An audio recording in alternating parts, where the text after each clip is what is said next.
I'm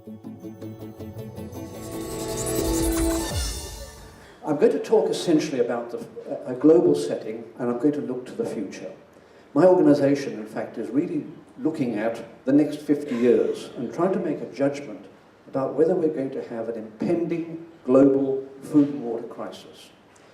When I look to the future, I think that, in fact, the issue that is most telling, I'm not going to talk about all of those things, I just simply don't have time today. I'm going to talk essentially about demographic challenges and the impact on food and water security.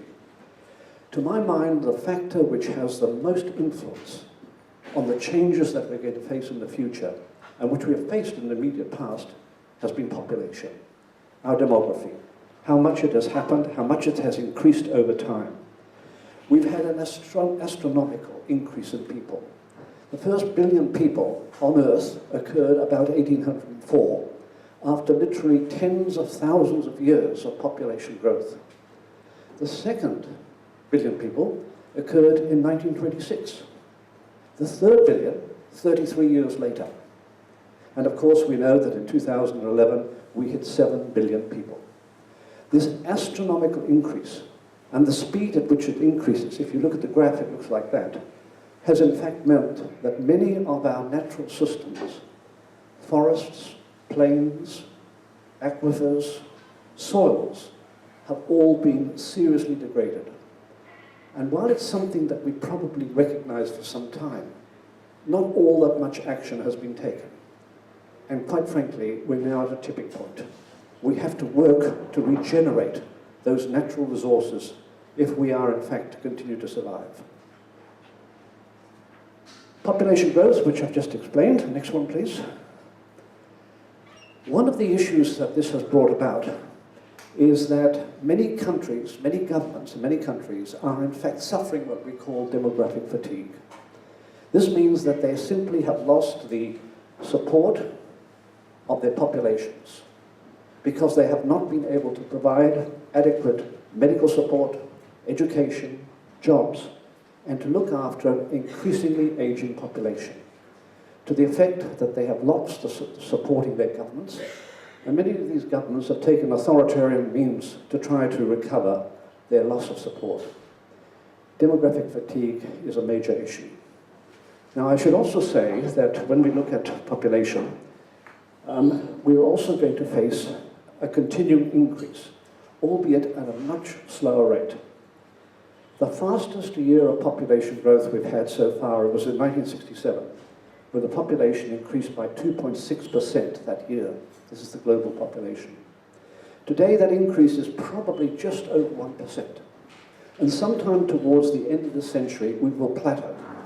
And probably early next century, we will in fact start to reduce our population.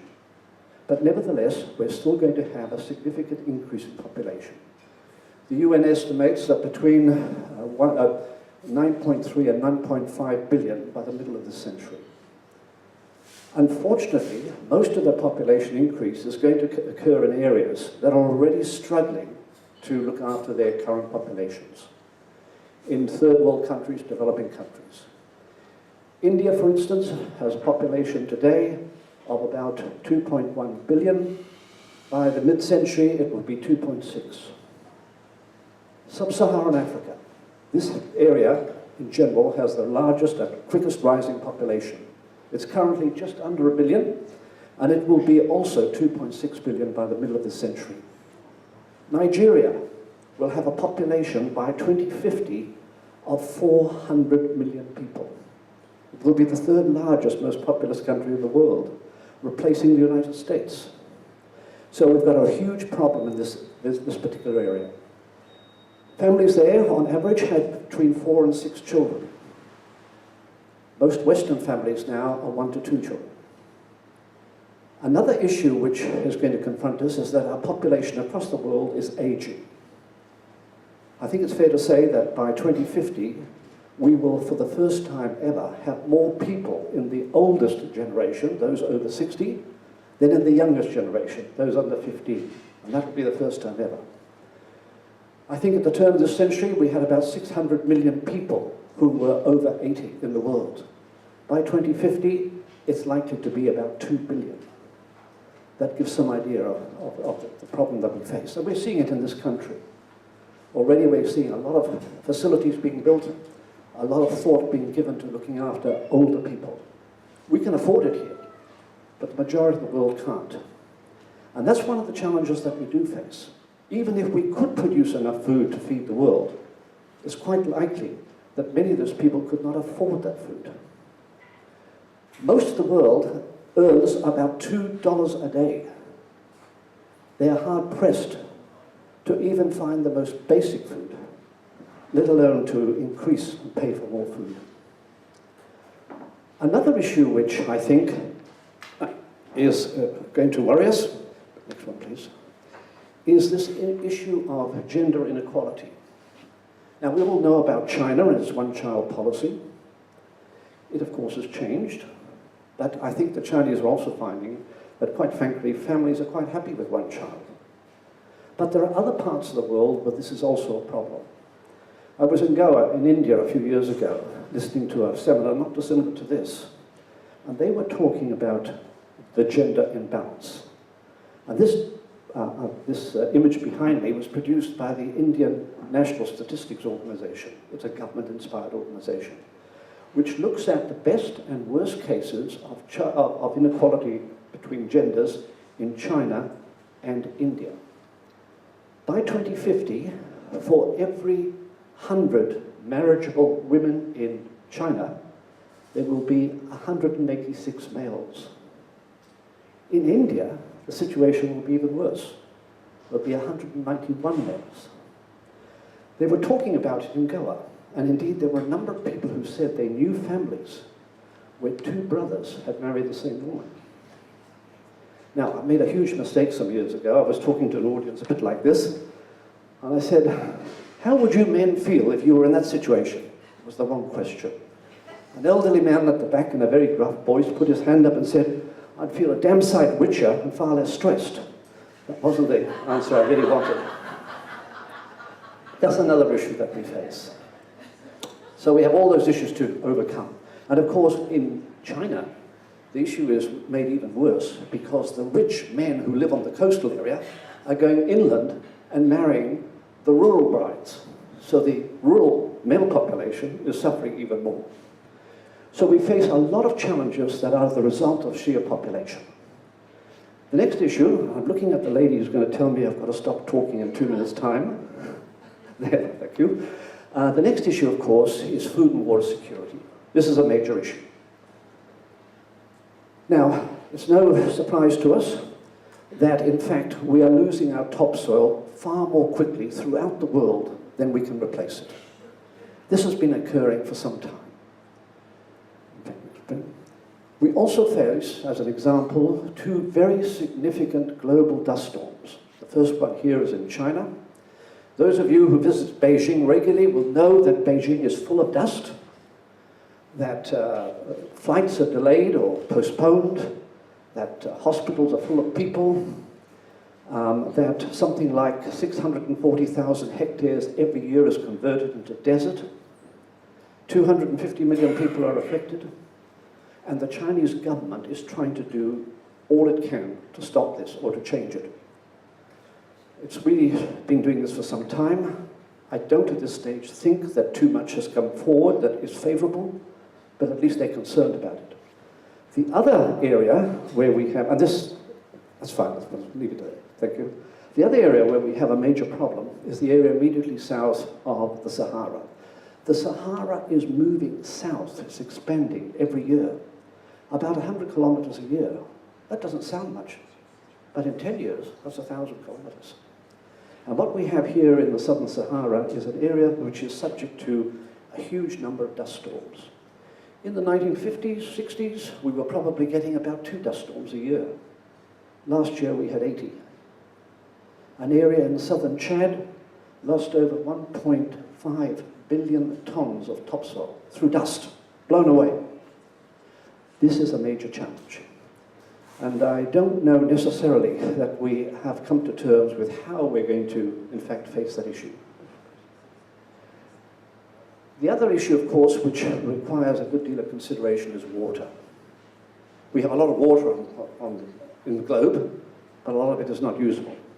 Salination, that is not untypical of almost every river in India. People are constantly suffering from water-related diseases and problems. And while it's being talked about, I don't honestly see a great change occurring anywhere. We talk about our river systems. This river here is about the middle of the Yellow River, midway between its source and the sea.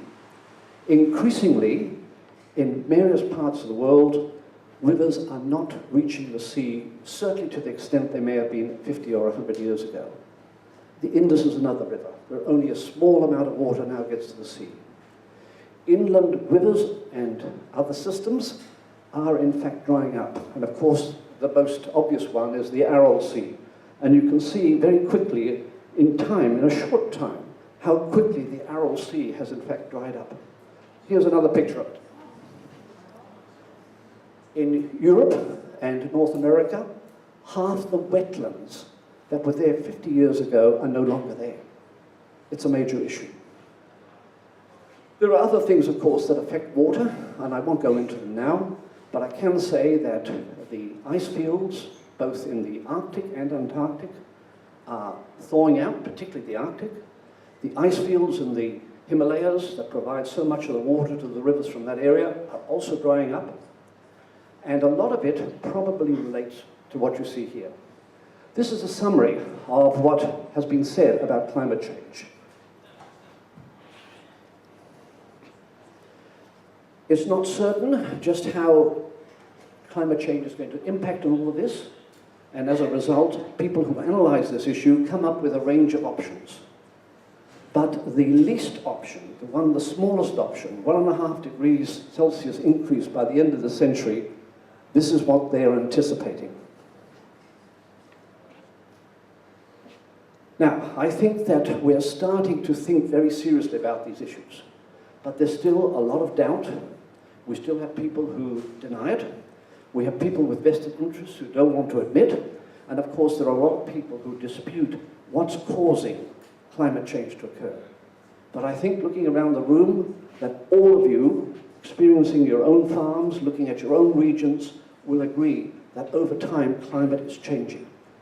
And certainly since we've been able to keep proper records, probably only for about 150 years, we do note that we are increasingly a warmer climate in many areas. I was going to talk very briefly about technological change because I think this is another area that we need to be concerned about. Right now, we are increasingly changing the way in which we do business, manufacturing, and so on. 3D printing, artificial intelligence, robotics, and so on. An American institute recently put forward a paper which suggested that by 2030, which isn't all that far away, something like 70 million jobs in Asia will be lost to an increasingly robotic factory system. 70 million. Those people rely upon that work, of course, to look after their families. We have a very significant challenge in this area. Look, that's all I'm going to say at this stage. I'd be very happy to have any of you come and talk to me. If you want to get the material that my organization does, all I need is your name and an email address. Thank you very much for your time.